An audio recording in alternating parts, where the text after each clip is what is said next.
Assalamualaikum warahmatullahi wabarakatuh.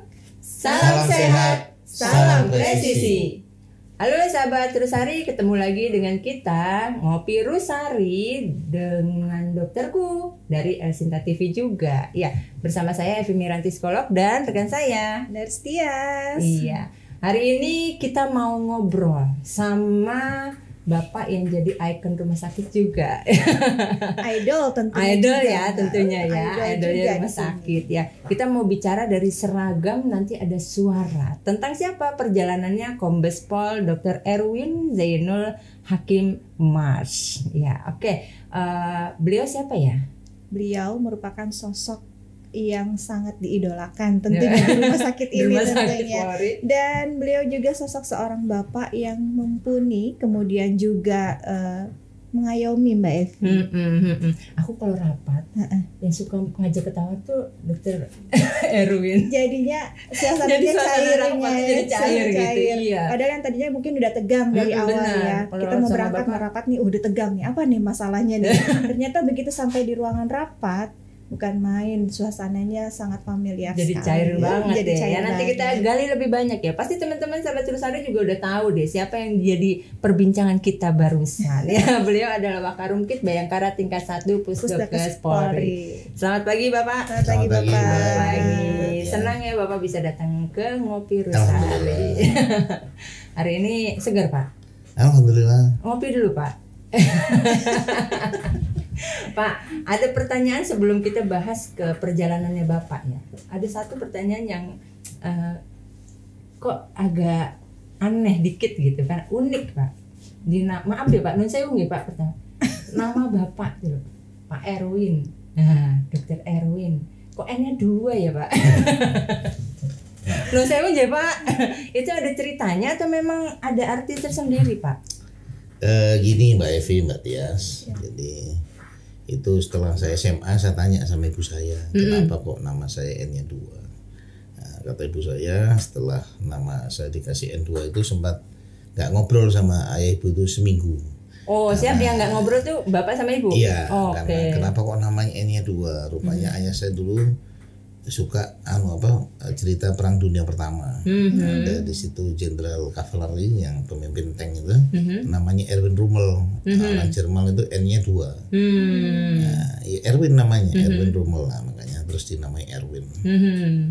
Erwin di sana juga N-nya 2. N-nya 2. N-nya 2. Oke. Zainul itu karena dulu ayah saya suka ngajar di pondok pesantren Zainul Hasan Kenggong. Hakim karena ibu saya pada saat saya lahir ibu saya dilantik jadi hakim. Oke, jadi setiap namanya ada ceritanya ya. Ada storynya. Oke. Terus yang bikin jadi nggak ngobrol itu kenapa Pak? Ya agak menyusahkan. Jadi kalau kita apa-apa itu kan selalunya maunya kan enggak double-double itu ya. Oke. Namanya. Oke. Tapi saya bersyukur karena sekarang saya cari Google yang muncul selalu nama saya, nggak ada orang lain lagi. Ada yang lain Pak memang. Kalau Erwin Zainul Hakim N-nya 1 banyak. Banyak ya Pak. Banyak, Oke, iya. oke. Jadi ini yang bikin unik ternyata ya. Alhamdulillah. Mungkin dari unik nama yang pertama akhirnya perjalanan hidupnya unik juga nggak Pak? Ada Ya, cerita-cerita seru di alhamdulillah, sana insya pastinya. Allah, insya Allah. Bisa cerita sedikit Bapak, sekarang kan di kepolisian sejarah awalnya di kepolisian itu di polisi dulu atau jadi dokter dulu Pak? Saya dulu cita-cita saya jadi pengacara. Oh, oke. Jadi saya biologi saya 6, matematika 10, fisika 10. Saya nggak suka biologi. Terus kakek saya nyuruh saya jadi dokter karena saya pendiam. Oh, oke. Akhirnya daftarlah ke dokteran. Saya nggak pernah cita-cita jadi polisi, saya hanya malas PTT. Akhirnya daftarlah polisi. Oke. Tapi mungkin perjalanan hidup saya harus jadi dokter polisi. Jadi tidak pernah direncanakan. Tapi sampai hari ini saya tidak pernah berhenti bersyukur karena mungkin itu yang harus saya alami. Makanya saya punya anak, saya ingatkan bahwa kadang-kadang cita-cita itu bukan apa yang kita impikan. Kadang-kadang perjalanan hidup itu memberikan kita banyak kesempatan. Oke. Berarti dari sesuatu yang tidak direncanakan ternyata akhirnya indah ya Pak? Insya Allah. Akhirnya indah karena tadi di tengahnya ada bersyukur gitu ya dalamnya ya. tentu. Ada bersyukur yang tadi Bapak jadi dokter dulu gitu ya. Kemudian Jadi dokter karena dulu tamat, terus kami ikut beasiswa ABRI itu ya waktu itu. Kita di tahun berapa Pak? 99. 99. Sepa PK ABRI terakhir itu ya, Sepa PK 6. Sepanjang perjalanan karir Bapak nih Pak, jadi dokter juga, jadi polisi juga, suka dukanya lebih banyak ke dokternya atau ke polisinya nih Pak? Jadi justru yang merubah saya itu ada dua. Jadi pada saat saya nggak suka dokter dulu, saya suka jadi dokter itu setelah DM itu sering visit pasien-pasien gangguan jiwa. Nah, akhirnya rupanya saya suka ngobrol. Ngobrol. Kenapa orang gila itu bukan karena mau dia, tapi ternyata kebanyakan karena faktor keluarga, lingkungan. Terus saya awalnya juga pendiam, lama-lama penempatan pertama di Buton. Di sana akhirnya kerjanya jam praktek itu cuma sampai jam 9. Jam 9 itu sudah pakai celana pendek mancing. Nanti habis maghrib itu kerjanya serse, bantu Kasat Intel, Kasat Serse, ya sudah. Itu saya laksanakan 2 tahun. Akhirnya membuat karakter saya jadi itu, jadi lebih menyukai kepolisian sebagai bagian dari karir saya. Berarti menyukai dulu ya Pak ya, baru kita bisa mendalami seperti itu. Menjalani dulu, lama-lama jadi suka. Dulu. Oh iya betul. Karena boleh pakai celana pendek di siang hari. Bukan karena itunya kan Pak? Iya. Oh iya karena itunya. Iya, jadi relax, santai. Santai gitu ya. Oke. Tapi tetap ada hal yang sudah diselesaikan, tugas-tugas diselesaikan dulu gitu ya. Oke. Tetapi tetap bidangnya tetap di kedokteran ya Pak? Iya, saya masih pangkat kapten itu praktek, pasien saya dari pulau-pulau banyak. Tapi lambat laun ternyata memang agak berkurang karena semakin di Polda tugasnya kan semakin kompleks. Waktu kita di daerah kan tugasnya itu jam 9 sudah nggak ada tugas lagi, pasien udah selesai. Habis ya. Terus yang di situ kita atensi kan cuma paling Kapolres, anggota nggak banyak.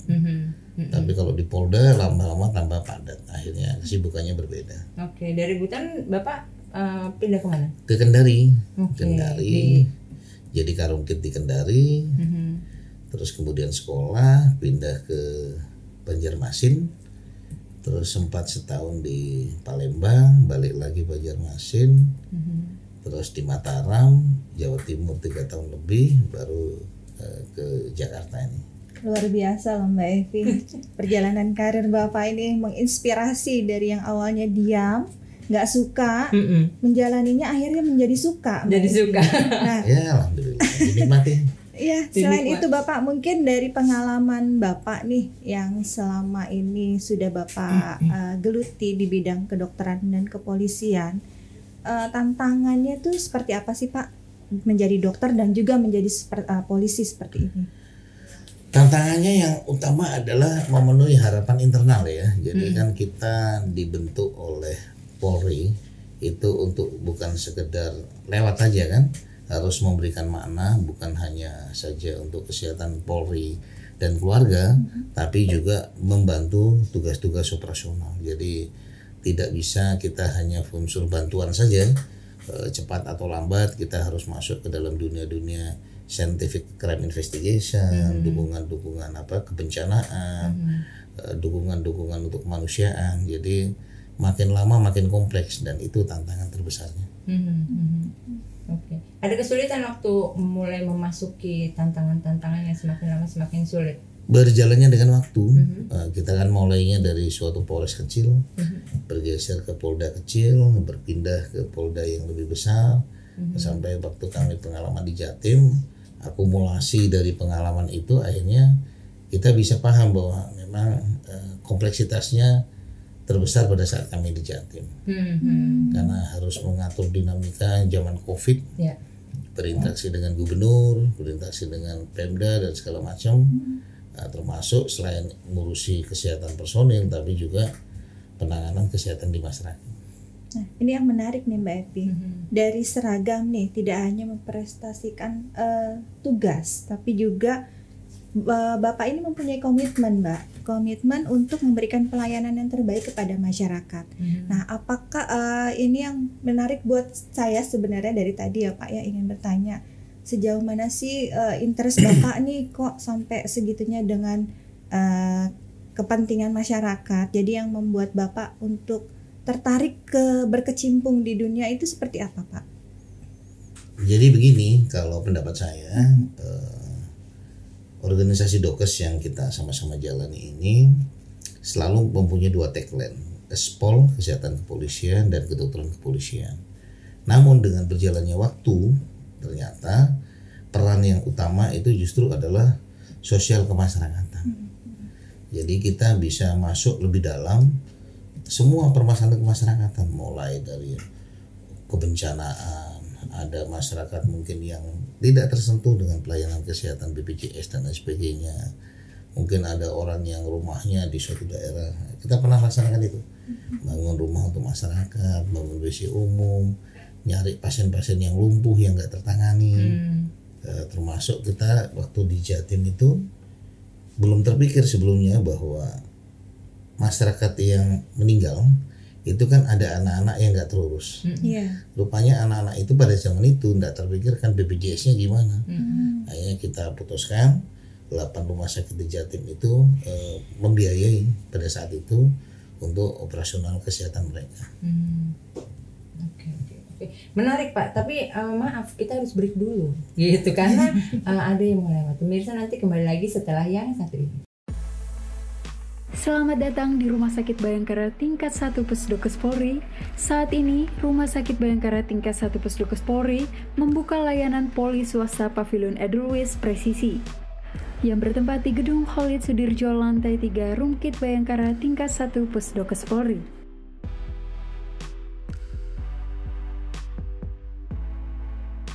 Adapun keunggulan bagi pasien berobat ke Pavilion Edelweiss Presisi antara lain pendaftaran langsung tanpa antri,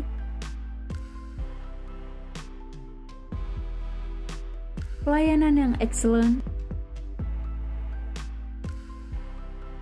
ruang tunggu yang nyaman, proses pelayanan yang cepat dan tepat, mendapatkan akses laboratorium dan apotik pribadi sehingga mempercepat proses berobat, mendapatkan akses VIP untuk tindakan MRI, endoskopi, ekokardiografi, EKG, dan berbagai macam tindakan pendukung lainnya. Dan juga tempat parkir VIP gratis khusus pasien Pavilion Edelweiss Presisi. Poliklinik Pavilion Edelweiss Presisi ini juga menyediakan poli spesialis anak,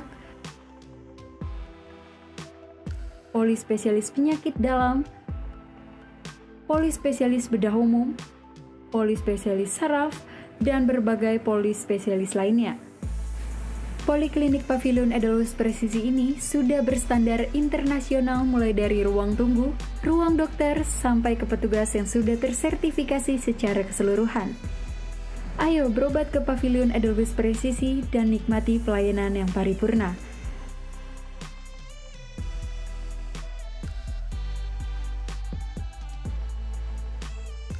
Salam sehat, salam presisi.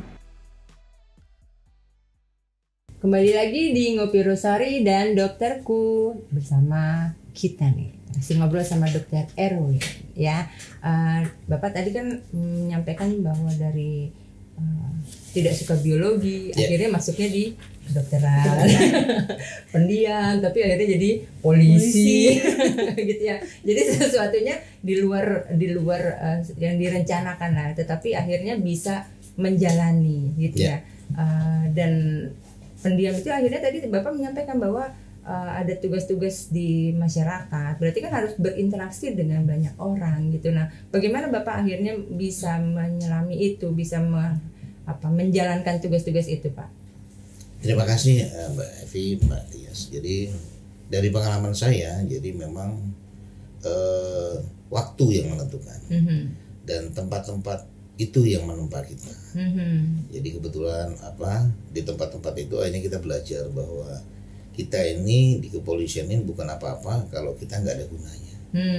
Akhirnya cara kita survive, kita kan kebetulan orang Jawa, Surabaya, ada di kelompok Sulawesi, gimana cara kita berinteraksi, bagaimana bisa bergaul supaya kita di sana punya keluarga baru.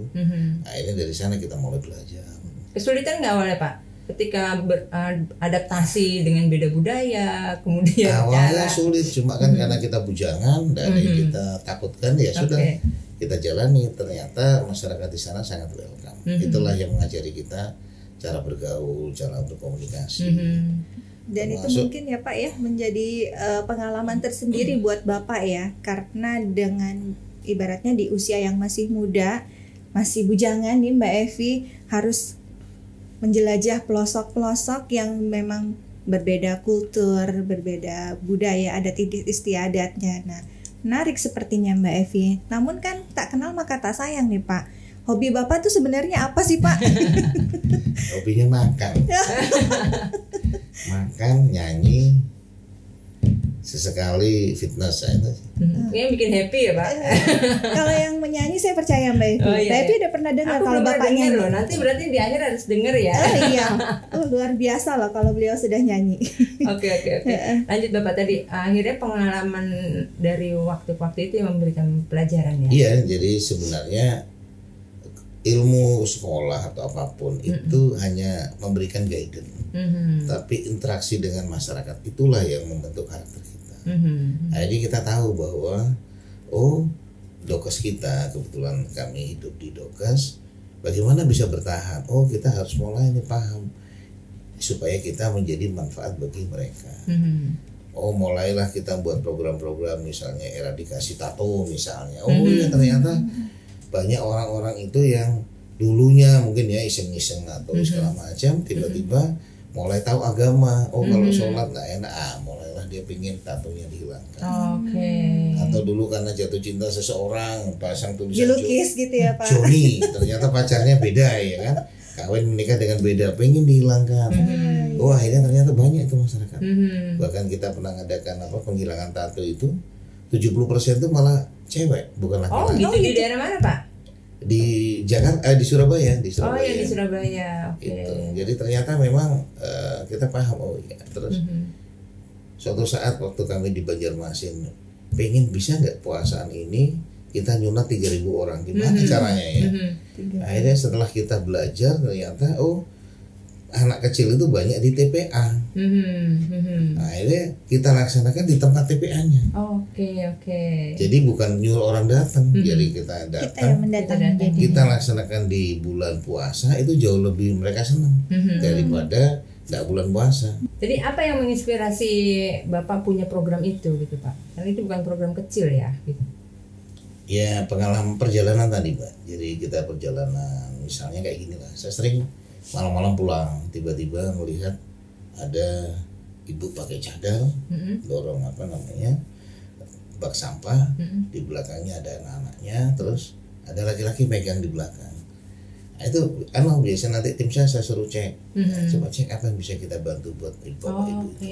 Bahkan saya kenal namanya aja enggak, jadi saya terus coba tanya apa yang bisa kita bantu. Misalnya dia ingin usaha jualan es, atau mungkin dia pengen usaha jualan kue, ya kita siapkan kulkasnya ininya.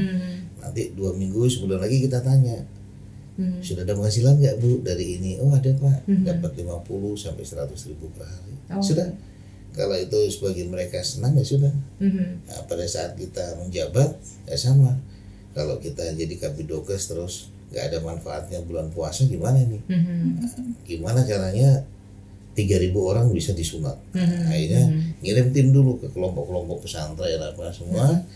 Akhirnya pokoknya setiap hari minimal kita 50 sampai 100. Kalau 100 kali 30 kan 3.000. Nah sudah, sehari harus dapat 100. Tapi kalau 100 suruh datang pasti repot. Kita harus datang. Akhirnya kita buat tim 2, 50. Akhirnya tercapai itu. Dan manfaatnya luar biasa. Manfaatnya luar biasa. Manfaat yang Bapak dapat dari program itu apa Pak? Baik itu untuk diri Bapak maupun instansi polisi. Kalau kami pribadi yakin bahwa setiap perbuatan baik itu kan ada berkahnya. Minimal kita menjadi bahagia, anak-anak itu jadi bahagia. Terlepas itu diapresiasi pimpinan atau enggak, bagi kami tidak penting. Tapi minimal membuat mereka senang. Dan itu justru aneh itu. Jadi ada pernah terjadi, kita lagi nyuntik di tempat rumah masyarakat gitu, ada orang naik Rubicon, anaknya disunat di situ. Jadi masyarakat waktu itu di Kalsel itu mau kayaknya kayak apa, lebih suka sunatan di tempat yang gratis. Aneh. Karena lihat temannya, jadi bukan di tempat dokter spesialis, yang di tempat kayak begitu. Bareng sama teman-teman yang mungkin ya Pak. Jadi nggak lihat ekonominya ya, karena menganggap bahwa mungkin budaya di sana keberkahannya adalah pada saat melaksanakan rame-rame dan segala macam. Dan setelah saya pelajari, rupanya kalau sunat di pinggir-pinggir gitu ya, semakin agak lama sembuhnya itu semakin bagus nanti masa depannya, karena ada kembangannya. Kalau yang di dokter apa kan licin itu, nggak ada variasinya kira-kira. Iya, oke. Berarti dengan melakukan kegiatan sosial itu merasa Bapak jadi lebih punya makna ya dalam melaksanakan tugas. Dan rupanya itu yang dipakai tagline di kepolisian masyarakat tadi ya. Jadi kehadiran kita itu jadi manfaat. Kalau saya jadi manfaat, maka mereka sudah bagian dari polisi, sehingga kalau ada apa-apa mereka sudah merasa well informed dengan polisi, memberikan informasi dan lain sebagainya. Kalau kita semua personil seperti Pak Erwin luar biasa sekali itu, ya. Dari awal aja begitu pembukaan opening nih, dari cerita-cerita Bapak, dari perjalanan Bapak meniti karir dari dokter menjadi kepolisian, kemudian terjun ke masyarakat. Nah itu saya udah bingung nih Mbak, apa ya mau saya tanya lagi ya. Beliau begitu menginspirasi soalnya Mbak Evi. Karena apa, kita yang seperti ini pun belum tentu bisa seperti beliau. Nah ini mohon izin Bapak, mungkin masukan untuk kami nih seperti apa sih Pak untuk menjalani tantangan baik itu di dunia kedokteran, kesehatan maupun kepolisian, yang kita harus benar-benar pure murni untuk melayani masyarakat. Karena kan kita tahu sendiri ya Mbak Evi, di era yang seperti ini nggak ada yang gratis ya. Seperti itu kan mungkin. Nah sampai kita aja kadang suka melihat tetangga sendiri kesusahan aja suka susah gitu untuk membantu.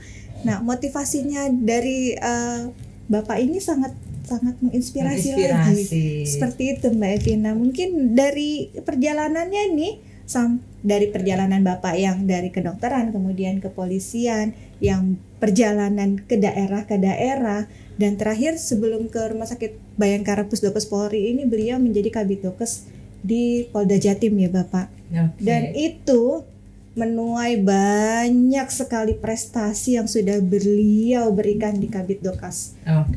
Tadi banyak yang dilakukan sama Dr. Erwin gitu ya. Dan sesuatunya bukan sesuatu yang biasa yang dilakukan, unik, bahkan sampai tato-tato tadi juga diurusin sama Dr. Erwin ya.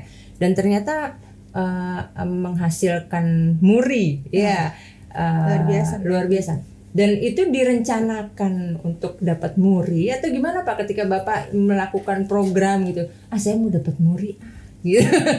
Bikin program ini, atau berjalannya waktu akhirnya terlihat begitu banyak sehingga dapat muri. Bisa digambarkan Pak? Jadi gini Mbak Evi, kalau terkait muri itu awalnya nggak ada rencana. Nah, kebetulan kami di Jawa Timur itu ada 8 rumah sakit. Terus kemudian ada 46 FKTP di Polres-Polres itu. Nah, sehingga kita berpikir setiap melaksanakan sesuatu ya ke 8 rumah sakit juga bergerak, bukan hanya kita. Nah, rupanya pada saat diakumulasi angka itu adalah angka-angka yang memang belum pernah dilakukan oleh kebanyakan orang, sehingga tercatat lebih. Namun intinya adalah waktu saat itu kita lihat masalah di masyarakat ini apa ya. Misalnya, kalau mau puasa, orang mau umroh apa gitu, orang nyari menghilangkan tato itu hitungannya per senti. 1 senti itu kalau nggak salah berapa ratus ribu atau berapa juta itu ya. Itu berarti tato permanen itu ya Pak? Ternyata akhirnya kita coba beli alat yang paling murah apa. Bagaimana cara bisa ini, kita latihan dulu. Nah, baru kita laksanakan secara masif. Ternyata peminatnya sangat banyak. Dan saat itu terjadi justru malah dukungan dari Polres, dari Polda itu bagus, karena kan semakin memberikan citra yang baik bahwa polisi tidak hanya masalah pelayanan kepolisian, namun ada juga pelayanan kesehatan. Mulai tato. Terus kita berpikir juga misalnya RJPO yang kaitan ini ya, pertolongan pertama pada gawat darurat itu. Oh rupanya tidak semua orang menguasai. Oh gimana kalau sebanyak-banyaknya orang kita ajarkan? Bagaimana kalau ke anak SMA? Bagaimana kalau ke supir-supir itu supaya nanti setiap orang bisa paham. Oke. Nah, ini kita ada di sana. Oh gitu. Terus mulai yang kita juga pernah laksanakan kaitan dengan bullying. Kalau seluruh rumah sakit melaksanakan bisa nggak ya? Kalau satu rumah sakit megang 2-3 pesantren, kalau dikali kan jumlahnya jadi banyak Iya, nih. iya. Oh ternyata bullying itu adalah merubah budaya dari bahwa budaya tidak peduli, budaya menganggap itu biasa. Oh ada pakem-pakemnya, ini perlu edukasi. Iya, iya. Edukasinya oh ternyata bukan hanya ke para santrinya atau kepada siswanya, tapi juga gurunya harus ditentir, diajari, ada ilmunya rupanya. Nah, sehingga lama-lama itu dihargai menjadi suatu proses penghargaan untuk murid. Oke. Bicara Iya. tentang anti bully tadi Mbak Evi ini ternyata Bapak juga memprogramkan untuk rumah sakit kita ya Pak ya, Siap. tentunya untuk sebagai official anti bullying. Nah, bisa diceritakan Pak untuk program ini bagi rumah sakit Polri? Ya, jadi begini, kebetulan pada saat kami di Jatim memang kan akrab dengan banyak pesantren ya. Terus kita berpikir pada saat kita di Keramat Jati, gimana kalau Keramat Jati ini mulai membina satu tempat aja deh, yang siswanya mungkin sekitar ada 2.000. Oh ternyata edukasi itu kebetulan sekolah itu pengen sekali dan membutuhkan pesantrennya. Diterima baik, akhirnya kita buat beberapa model. Model pertama penyuluhan biasa secara umum kepada semuanya. Yang kedua, oh model gurunya nih harus ada TOT. Mereka nggak tahu cara profiling siswa, cara deteksi lebih dini, cara penanganan, cara ini. Nah, setelah itu, bagaimana kalau keluarganya juga diedukasi? Karena sekali lagi, bullying itu proses komunikasi antara guru, murid, dan orang tua. Kalau semua ini sudah terpadu, maka hal-hal itu bisa dicegah sedini mungkin. Nah, terus kalau ada kasus, nah, kita juga siap untuk membantu, konseling dan lain sebagainya. Nah, kalau sudah nanti ranahnya hukum, maka Polri yang akan ambil alih.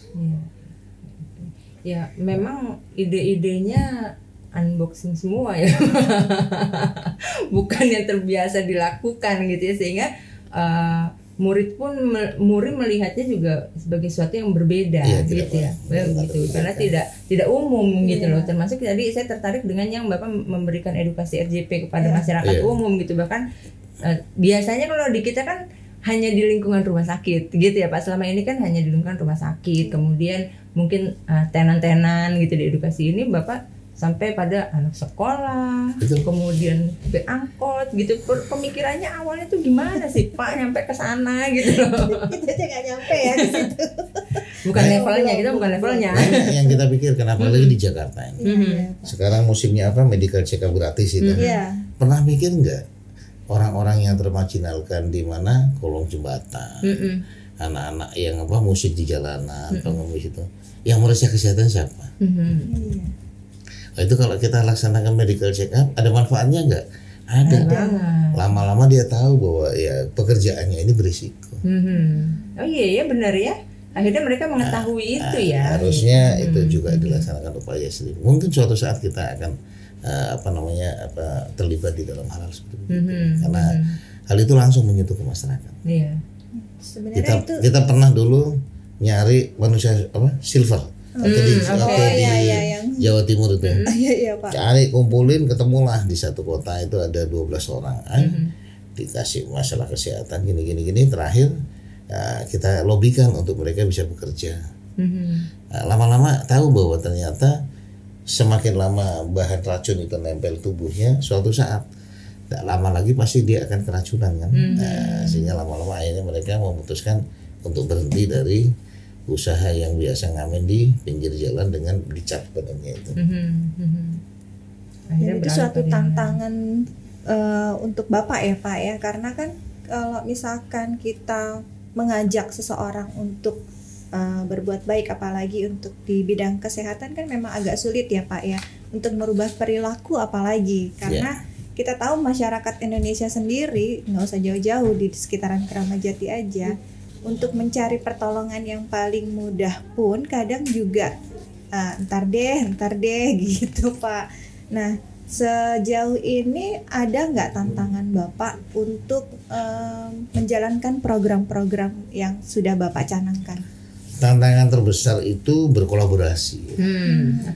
Harusnya memang kita ada lembaga-lembaga duafa, kita ada badan amil zakat, kita banyak LSM, kita banyak orang yang punya kepentingan terhadap semua sosial kemasyarakatan.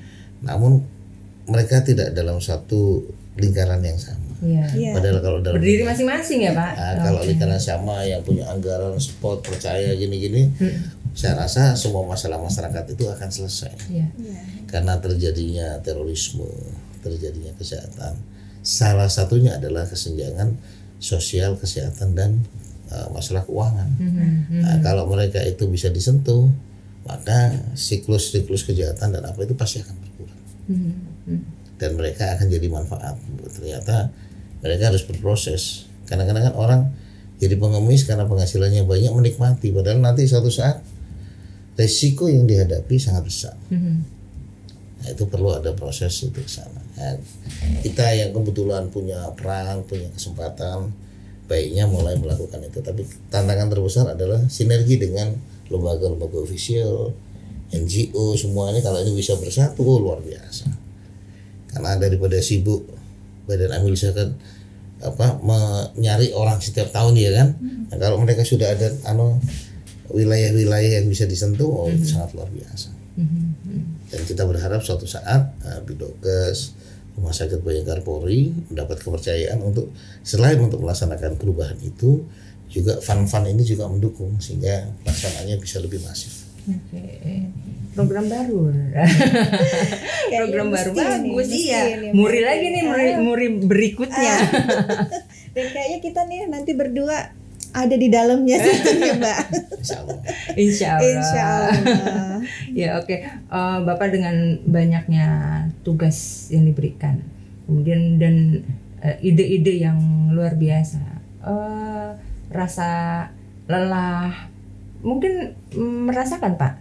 Atau nggak pernah ada rasa lelah atas apa yang dikerjakan? Enggak, kebetulan saya besar lama di kampung Arab ya di Surabaya, ya.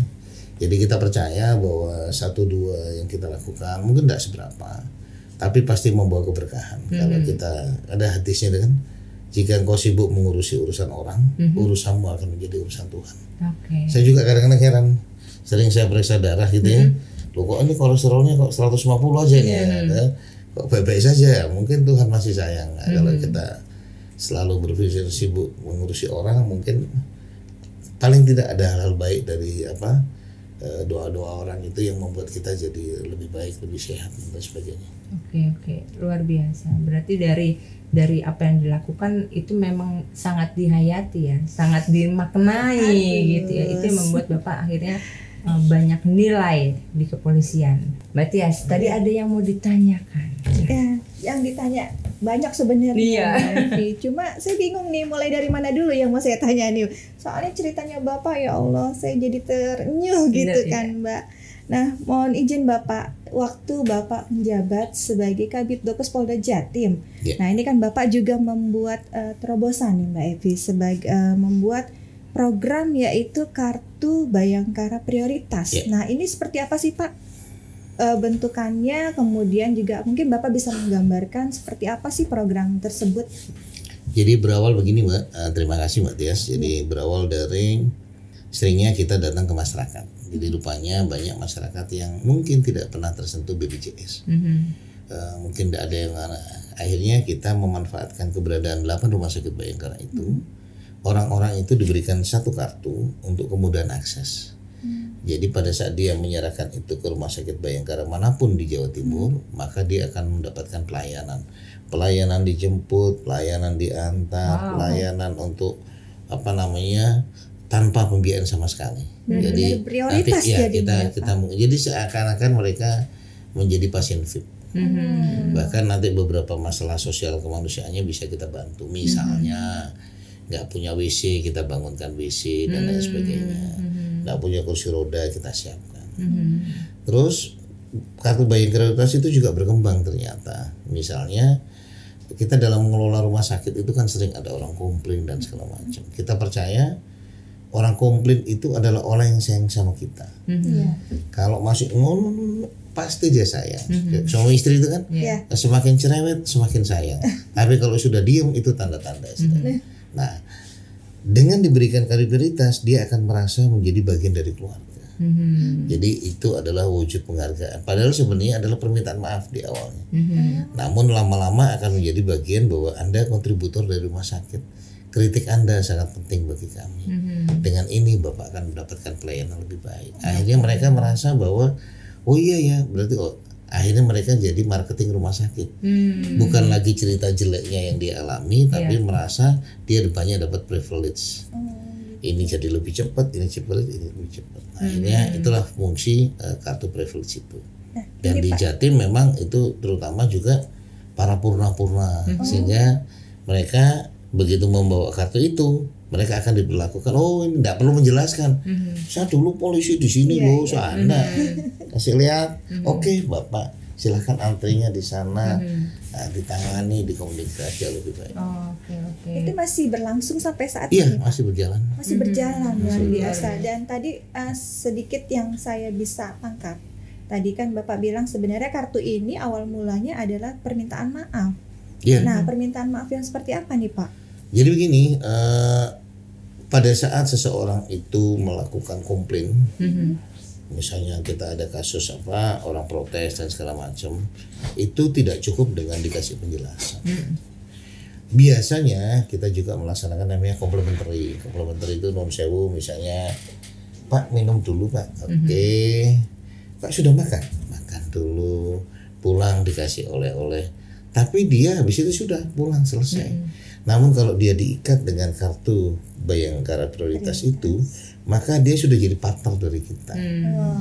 Jadi kita menghargai protesnya, bela-belanya itu menjadi masukan. Jadi bahasanya kalau di wartawan itu apa ya, kontributor lah. Begitu dia jadi bagian kontributor, dia malah menjadi marketing rumah sakit. Ya, dia minta maaf, tapi akhirnya jadi bolo ya, kira-kira gitulah. Seperti itu Pak. Jadi mohon izin, mungkin kartu Bayangkara Prioritas ini di luar dari biaya dari BPJS gitu ya Pak? Enggak, pola pembayaran kesehatan tetap BPJS, asuransi segala macam. Ini cuma perlakuan privilege, dia menjadi pasien yang VVIP lah ya. Baik. Misalnya non sewu harusnya kamarnya kelas 3 dinaikkan 1 tingkat. Yang biasa antrinya panjang di sana Pak, sini aja Pak, nanti agak cepat Pak ya, kira-kira begitulah. Terus kalau telepon didatangi, karena kan ya bolos sendiri tadi, teman sendiri. Pak, saya nggak bisa datang Pak, soalnya kaki saya oke, ambulan datang, nggak ada biaya tambahan dan sebagainya. Luar biasa. Oke, luar biasa. Mungkin bisa diterapkan juga. Prioritas. Oke. Sama tadi nanya tentang apa? Ini juga Mars sebenarnya dan pertanyaan yang sangat mungkin kalau dilihat dari titelnya Bapak ya Pak, mohon izin. Kombes Pol Dr. Erwin Zainul Hakim Mars MHkes. Nah, ini kan kaitannya Pak, mohon izin, untuk Mars dan MHkes ini merupakan dua sisi yang berbeda Bapak, mohon izin Pak. Jadi gini Mbak, dulu saya berpikir kalau saya jadi direktur rumah sakit di mana gitu ya, saya harus sekolah rumah sakit. Tapi dalam perjalanan waktu ternyata semua ilmu ke rumah sakit itu cuma tutorial. Unit cost Anda bisa panggil ahli jadi. Kamu mau remunerasi panggil ahlinya jadi. Oh saya mau visible study panggil ahlinya jadi. Namun hukum kesehatan dalam ini dia filsafat hidup. Kita jangan lupa bahwa setiap pasien yang kita layani adalah kewajiban. Mereka sudah bayar. Mau dia pakai BPJS, asuransi lainnya, mau pasien umum, semua bayar. Sehingga melayani itu adalah kontrak. Nah, karena kontrak mereka bisa nuntut. Mulai dari kalau dia jatuh bisa nuntut, salah operasi bisa nuntut, perawatnya atau front office-nya nggak senyum bisa nuntut dia. Nah, karena itu dokter, cleaning service sampai direktur terikat dengan kontrak kita terhadap pasien, sehingga pelajaran tentang hukum ini juga harus dikuasai oleh manajemen dan seluruh pegawai rumah sakit. Lebih dari sekedar tadi, kalau ilmu rumah sakitan itu tutorial. Tapi yang ini itu implementasi. Dia harus terlihat dan dirasakan. Sehingga orang akhirnya setiap ada pasien bukan terus cuek, tapi takut. Wah, ini kalau komplain gimana? Berusaha lah memberikan pelayanan yang terbaik. Berarti sebenarnya walaupun dua ilmu yang berbeda, namun sebenarnya sejatinya mereka beriringan ya Pak. Betul. Beriringan Mbak Evi. Kayak kita beriringan terus. Dan satu lagi yang unik nih Bapak. Katanya ada keahlian hipnosis Pak. Wah, itu dia benar.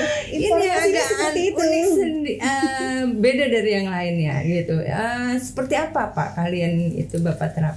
Jadi dulu itu sempat saya 1 tahun lah di Palembang. Palembang itu waktu itu banyak waktu luang, terus saya sering di Jakarta pelatihan untuk terapi. Awalnya pengen hipnotis orang, ternyata lambat laun akhirnya untuk self control. Jadi saya lebih bisa memahami orang, karakteristik itu justru pada saat saya memahami dasar-dasar daripada semua hipnoterapi. Jadi hipnoterapi itu bukan untuk memperdaya orang. Pendapat saya adalah untuk kita mengenal diri kita supaya kita bisa mengenal orang lain lebih baik. Jadi tanpa sadar sebenarnya setiap orang itu punya kemampuan profiling. Itu kita nyalakan apa enggak? Kalau kita nyalakan kita tahu sekilas oh ini bahaya, oh ini nyaman, oh ini orangnya asik, oh ini enggak. Kita nyetir mobil di depan nggak enak kita hindari. Kita menyalakan alarm-alarm yang dimiliki yang diciptakan oleh Tuhan untuk kita aktifkan. Jadi bukan untuk menaklukkan orang sebenarnya, tapi untuk berinteraksi dan jadi manfaat lebih baik. Jadi lebih kepada diri sendiri. Jadi saya akhirnya tidak mendalami yang show itu yang tidur kamu. Makanya berusaha orang mengerti yang kita maksud, orang merasa nyaman, terus kemudian segala sesuatu berjalan dengan baik. Tapi secara tidak langsung loh Mbak Evi, ilmu hipnoterapinya itu kena ke kita ya, kita terhipnotis. Dari Bapak aja bicara kita sudah terhipnotis. Akhirnya mendengarkan, wow, luar biasa pokoknya. Dan saya harus mempunyai nilai lebih sejak saat ini dalam bekerja. Maknanya lebih ke kita gitu. Yang penting kita memberikan manfaat pada orang lain, lebih kepada itu ya Pak. Jadi saya pernah ada kata-kata orang bijak ya, selalu ngomong gini. Jadi kalau kita mau mengerjakan sesuatu jangan pernah berpikir berapa kita dibayar atau berapa baik orang itu mengucapkan terima kasih. Tapi percayalah setiap kebaikan itu akan dicatat Tuhan. Nanti kita juga akan mendapatkan kebaikan-kebaikan bukan dari orang itu, tapi dari siapapun yang memang akan Tuhan tunjuk. Sehingga saat itu ditanam setiap hari itu kan sebenarnya kita menginvestasikan 1-2 kebaikan, 1-2. Sehingga akhirnya yang dapat pekerjaan kita jadi lancar, semua baik-baik saja. Itu yang saya ingat Mbak Evi. Kalau setiap mengambil apel, Bapak itu selalu berpesan. Setiap kita melakukan perjalanan, baik itu dari rumah menuju ke tempat pekerjaan, setiap kita menemukan pedagang, kita mendoakan di situ Pak. Ya Pak ya, mohon izin. Itu yang bisa saya tangkap kalau misalkan Bapak tuh selalu mengambil apel, selalu menanamkan kebaikan dan kebaikan. Kalau kamu mendoakan satu kebaikan pada seseorang, maka akan ada 999 malaikat mendoakan hal yang sama. Makanya kalau kita di Mekah itu doanya adalah, ya Tuhan, kabulkanlah doaku seperti Engkau mengabulkan doa seluruh orang yang lagi berdoa di depanmu. Yang belakangnya jangan ketinggalan. Itu di orangnya banyak itu. Jadi akhirnya kita dikabulkan dari doa-doa yang enggak berhenti. Katanya begitu sih. Mungkin ya luar Pak, doanya yang dari orang-orang yang telah didoakan oleh Bapak. Jadi perjalanan karir beliau yang tadinya tidak mau menjadi dokter, yang tidak menyukai polisi jadi suka polisi, dan sekarang berkecimpung di dalam ke dunia kedokteran, kepolisian dan kemasyarakatan. Mbak Evi. Luar biasa, banyak sekali ilmu yang bisa kita dapat ya. Terima kasih Bapak atas waktunya. Mungkin ada pesan yang mau disampaikan dulu kepada pemirsa. Pesan saya pasca COVID, kesehatan itu bukan hanya milik negara, dia adalah bagian dari semua orang. Sehingga semua orang harus mengukur dirinya di batas mana. Dan pengalaman penanganan COVID membuat setiap orang harus peduli pada dirinya. Yang terutama adalah apa yang dalam pikiran kita, apa yang kita makan, dan apa yang kita lakukan. Sehingga sehat bukan hanya sehat badannya, namun pikiran dan hatinya. Sehingga saya mengucapkan salam sehat, salam noto hati, noto amanah. Oke, luar biasa. Baik, sahabat Terusari, mungkin itu dari Dr. Erwin sudah sangat jelas gitu ya. Banyak pelajaran yang bisa kita ambil. Bagaimana karir beliau di dunia medis hingga dengan kepolisian dan inovasi-inovasinya yang luar biasa yang memberikan manfaat kepada masyarakat banyak gitu ya. Penghargaan-penghargaan juga sudah diperoleh oleh beliau, bukan semata-mata hanya untuk dirinya, tetapi bagaimana itu memberikan kontribusi untuk masyarakat ya. Untuk informasi lebih jauh terkait dengan kesehatan maupun bidang kepolisian, kita bisa lihat dan bisa share di YouTube Rumah Sakit Polri Kramat Jati dan YouTube-nya Sinta TV ya. Jangan lupa Mbak Evi untuk like, comment, and share tentunya. Okay. Baik, sekian dari kami. Wassalamualaikum warahmatullahi wabarakatuh. Salam sehat, salam presisi.